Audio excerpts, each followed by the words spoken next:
Alright, season 7 is almost here, and we just got episode titles and descriptions for the first 3 episodes.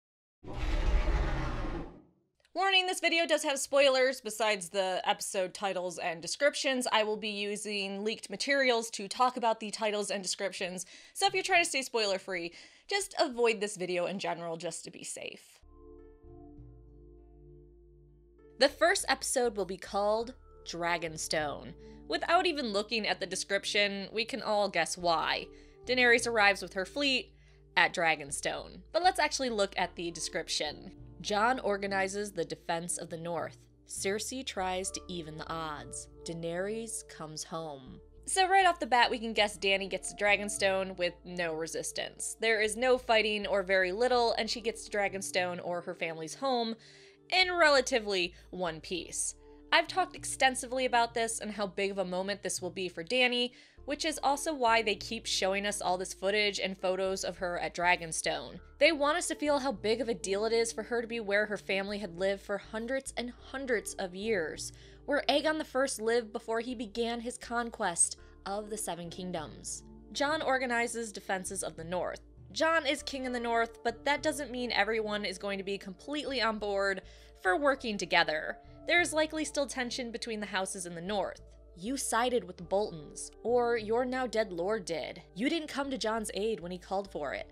I won't fight with wildlings. The Knights of the Vale owe the King of the North nothing, or the King of the North owes us something, and so on. There's going to be a lot of fighting, but I'd imagine for the most part Jon is going to be able to make them work together through his epic speeches, and we'll see him knitting more and more houses together and unifying them under his rule to take care of the others. Lastly, Cersei tries to even the odds. As by the time Dany arrives at Dragonstone, it's going to be a month or two, chances are Euron knows his niece and nephew fucked him, and Cersei knows Dany is coming for her crown. It makes sense that the Mad Queen would reach out to Euron and his magical 1,000 ships from the abundance of trees, I guess they have, to join forces and fight Dany.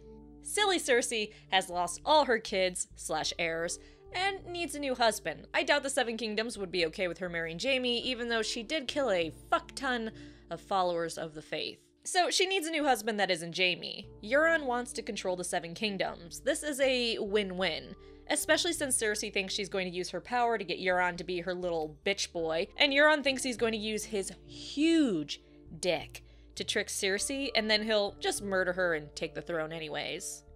Normal psycho land bullshit. So that will close out episode 1. I know more cool shit is gonna happen, but we're only talking about the episode titles and descriptions. I know there's so much more we could talk about for the first episode, or even these next 2. Alright, moving on to episode 2. Episode 2 is called Stormborn. If you're unfamiliar with Dany's birth, she was born during a terrible storm at Dragonstone. I have to say allegedly here because someone is going to fight me about it in the comment section. So, allegedly, she was born during a storm on Dragonstone. I know what you're gonna do. I'm on to you. Now here's the mindfuck. Stormborn could be referring to Gendry, or Euron, because he is the storm. But more importantly, we're probably getting Gendry this episode. Now the description for this episode is so juicy. Daenerys receives an unexpected visitor. Jon faces a revolt. Tyrion plans the conquest of Westeros. I'd say the unexpected visitor is the creeper Melisandre we see peeping in the trailers. She's lost 2 Azor Ahai, so let's go for another. What bullshit can I tell this one? In reality, Mel may be trying to convince Dany of the threat and getting her to work with Jon in order to get back in with him. Dany is going to straight ignore her or treat her like she's a crazy bitch, which, in Dany's defense, I kinda would too. Jon faces a revolt. I'd imagine that in episode 1, Dany sends the ravens to those of the Seven Kingdoms like Aegon I did, saying, hey, surrender or die, okay thanks bye. Jon will receive this letter and probably believe he needs to talk with Dany and also get the dragon glass on Dragonstone. He has talked about it being worth more than gold in a trailer. This is going to piss off some Northerners. Hey, Jon, remember the last time a king in the North was in the South? No, You keep your pretty little ass in the north where you're safe and can help us plan keeping the others from destroying us. But Jon isn't going to care, and he's going to push it, and some people are going to speak out against him. The king of the north needs to stay in the north. Every time we go south, bad shit happens, dude. Maybe this is where Sansa steps in. Kit has made it very clear that there will be a power struggle and power politics at Winterfell this season.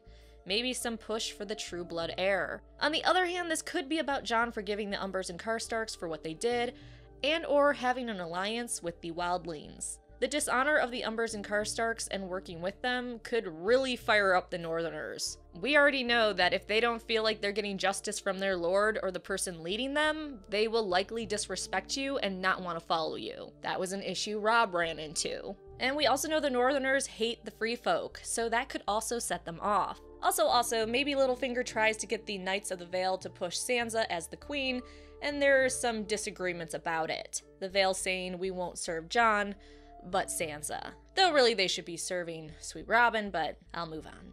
Tyrion planning the conquest of the Seven Kingdoms is going to be so much fun to watch, and I know I've talked about this extensively in other videos. I still think there's going to be some conflict within Tyrion when he's doing this because this is his home and he's helping someone else conquer it, but he is brilliant, he is great at strategy, and he is just gonna help Dany, for the most part, just steamroll the Seven Kingdoms until they realize there's a greater threat. Lastly, episode 3 is titled Queen's Justice, which of course is probably referring to both the queens, and Cersei's version of justice is pretty terrifying.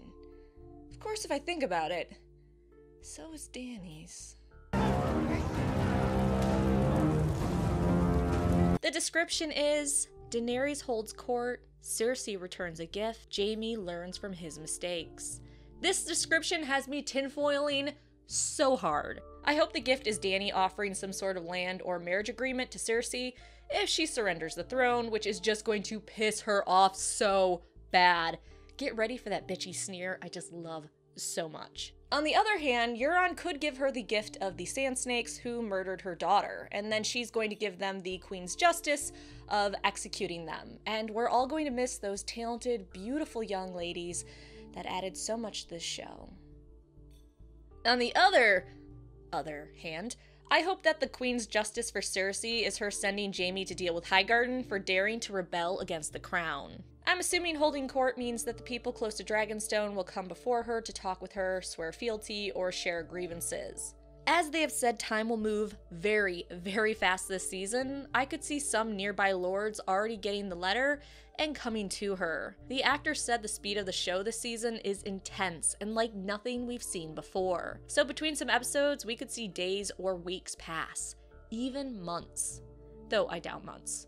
There's also this tinfoil part of me, and I don't want to say this because I don't think it's true, but what if the Queen's Justice also refers to Sansa? She isn't the queen in the north, but what if she has a following? And then she starts making decisions. Not happy decisions. Okay, I'm done. I don't want that to be true. As for Jaime learning from his mistakes, fuck. Come on, man. Learn from your fucking mistakes. Stop going back to her. You know what you gotta do. That bitch is crazy. You're used to stabbing her. This type of stabbing is just gonna be a little bit different and pointier. And I was gonna say bloodier, but we all know that they've... Never mind, I won't go into that. Part of me thinks Jaime tries to talk Cersei out of attacking Highgarden. She gets pretty aggressive with him, and he learns his mistake for questioning his queen. Though honestly, I hope him learning from his mistake is finally realizing that maybe it wasn't a good idea to get back together with her or still be following her and helping her out, and maybe he needs to GTFO. Though I think that's going to be a slow realization this season, because, you know, not enough has happened in the past for you to realize that, Jaime. Idiot.